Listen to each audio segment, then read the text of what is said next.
Hello ladies and gentlemen, my name is Phil and welcome to Grounded, the series that looks at airlines of yesteryear. This episode will take a look at Sabre Airways. If you recall from our Ambassador Airways episode, Sabre Airways were the subject of some debatable controversy. Sabre were incorporated on the 18th of October 1994 and began operations the following December. Initially, they didn't have their own air operator certificate and instead used that of Airfoil Charter Airlines Limited, a company which specialised in operating aircraft on behalf of other airlines. This was nothing out of the ordinary. It allowed new airlines to form and grow before operating for themselves. Airworld began via Airfoil, and so did EasyJet. The Sabre controversy stemmed from where the first two aircraft came from. They were the two Boeing 737-200s from Ambassador Airways, which had ceased operations a month after Sabre's foundation. As if that wasn't bad enough, Goldcrest Aviation not only asked Sabre to operate those aircraft on their behalf, but also agreed to cover any and all of the winter losses for that season. Goldcrest, of course, were Ambassador's second largest customer, who jumped ship over to Caledonian when their parent company, Inspirations, acquired the former. Sabre took delivery of the first Boeing 727 in March 1995, with their second arriving the following month. Sabre had a smart livery, a white fuselage with both a red and gold stripe running from the cockpit to the rear of the fuselage. The tail was red and had two gold swishes forming a stylised S. This was changed in 1998 to a golden S. I mention the livery in detail as it clearly draws inspiration from another airline, Air 2000, which had a white fuselage with a gold and red stripe running from the forward door heading aft, swooshing up and onto a white tail. Both liveries look smart though, but I'm still not sure how Sabre got away with it. On the 12th of December 1995, Sabre was granted its own air operator's certificate by the UK authorities, allowing them to break away from airfoil and do things for themselves.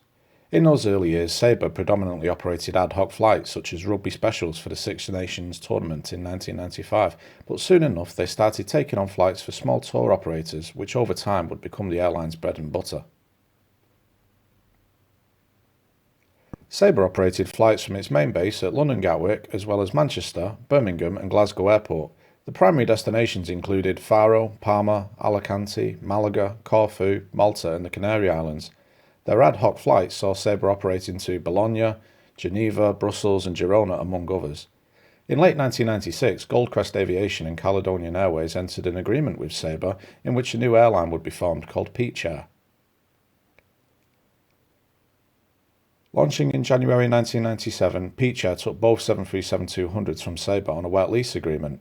Peach Air is an episode all to itself and I recommend checking it out, but I will briefly mention that one of the 737s had a serious decompression incident during a flight that resulted in the captain and the cabin crew member being rendered unconscious. The post-incident investigation revealed that the cause of the decompression was substantial cracking of the rear cargo bay door, and more disturbingly, that these cracks had been there for 17 years. The report did point out, however, that these cracks would have been extremely difficult to spot whilst the door was attached to the aircraft. Again though, I should point out that the maintenance of the aircraft wasn't down to Sabre, as they had outsourced the maintenance of the two 737 Classics. In April 1997, Sabre announced that they had signed a deal for two brand new Boeing 737-800 next generation aircraft, along with an option on a further two. The intention was for Sabre to withdraw all of its old 727s and replace them with the larger, more fuel-efficient, state-of-the-art 737s. Sabre were to be the first UK operator of the 737-800. Their successor went on to be the largest UK operator of the type, but that is most certainly a story for another time. The first of the next generation 737s was scheduled to be delivered in May 1998. However, delays saw this delivery slip back until July, with a Lotus Air Airbus A320 brought in to plug the gap. Sabre found itself a bit short on capacity, so future episode candidates Leisure International picked up some flights on their behalf, the most notable of which was Flight 4064, which gained notoriety for overrunning the runway at Ibiza in 1998. That was entirely out of Sabre hands at least. Sabre certainly had ambition, and in April 1998 revealed that talks were ongoing with Virgin Express regarding a partnership which ranged from everything from operating a few subleased aircraft to a merger or even a full-on takeover. Virgin Express were a small airline in Belgium and were at the time a wholly owned subsidiary of the Virgin Group. Virgin Holidays was launching its own European package holiday programme for summer 1999, and Sabre provided a key opportunity at giving them their own UK-based short-haul carrier. This drama continued all summer. The initial April revelation was that Sabre was to take on two 737-300s from Virgin Express and operate them from the UK on their behalf. Later speculation was that Virgin wanted to take over Sabre completely, as it wanted to move away from Belgium, citing high labour costs. Then there was the rumours that Sabre would simply just adopt the Virgin brand. I really don't know what it would have been like trying to work there during all of this, and ironically I've been there myself 10 years later with Sabre's successor, and it's not nice having much speculation flying around when you just want to do your job. In June, the two revealed that a deal had been reached where Sabre would lease the newly christened Virgin Sun two of its new 737-800s. This, however, fell through, and all the speculation around both carriers ceased by September. Virgin Sun would go on to begin operations on its own in May 1999 to much fanfare, and last a whole 2 years before it was quietly closed down. Sabre did, however, manage to get something out of all of this. They sold the new airline some slots at Gatwick for £4 million. Sabre received its second 737-800 in December 1998, and during that winter season sent one of them back over to the USA to be used by Marconi Avionics to trial the new heads-up displays which were in their infancy in commercial aviation. The HUD testing was successful and the aircraft returned to Sabre in time for the summer season, and during that winter 1998 season, two of the 737-200s that were with Peach Air were withdrawn. Their parent company had another shake-up following a merger, which would see Peach Air consigned to the history books. Things were getting bigger and better for Sabre though. In February 1999 they agreed to take on another new 737-800, along with one ordered the following August. Both of these would be delivered in the year 2000. Again, Sabre was short on capacity, and finding consolidation amongst other charter carriers and tour operators meant Sabre had to find more aircraft for itself. A further two Boeing 727s were delivered in early 2000. The next 737-800 arrived in February, with the second being delivered in June. Sabre secured the lease on another 737-800 that February, and this would allow them to withdraw the 727s within the next 12 months.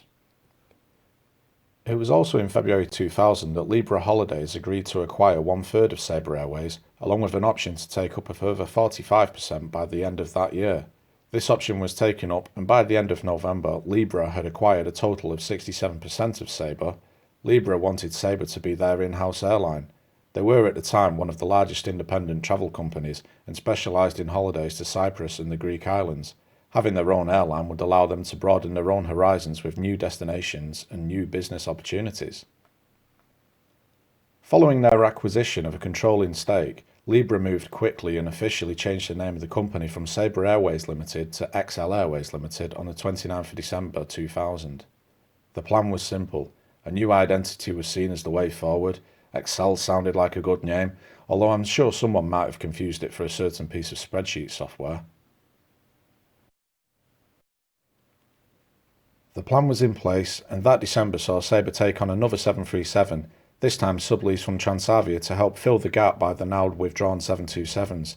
The remaining Sabre fleet were repainted during the tail end of the winter season into the new XL Airways livery, albeit without any airline branding. Things were going to get bigger and better. Sabre officially ceased operations on Monday the 30th of April 2001. The XL era began on May the 1st, and that is where the story ends.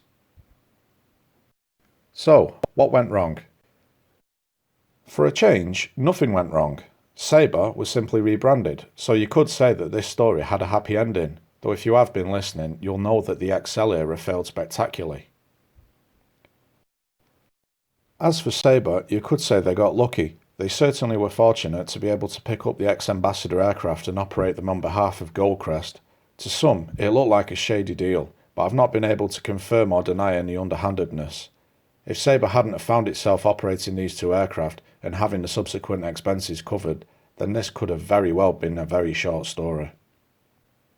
What they did right, though, was plan to grow steadily and not overexpand. Overexpansion at an early stage has been the death knell for so many airlines over the years. They were also the first UK operator of the 737-800, which gave them opportunities to reach destinations further afield, and by standardising the fleet, it allowed them to cut costs but also boost reliability. It also gave them a good image, as aside from the top tier of charter airlines, there were several operators, both foreign and domestic, which used older and more worn-out aircraft, and in that market, image was very important, as the press were always keen to jump on the aviation sector.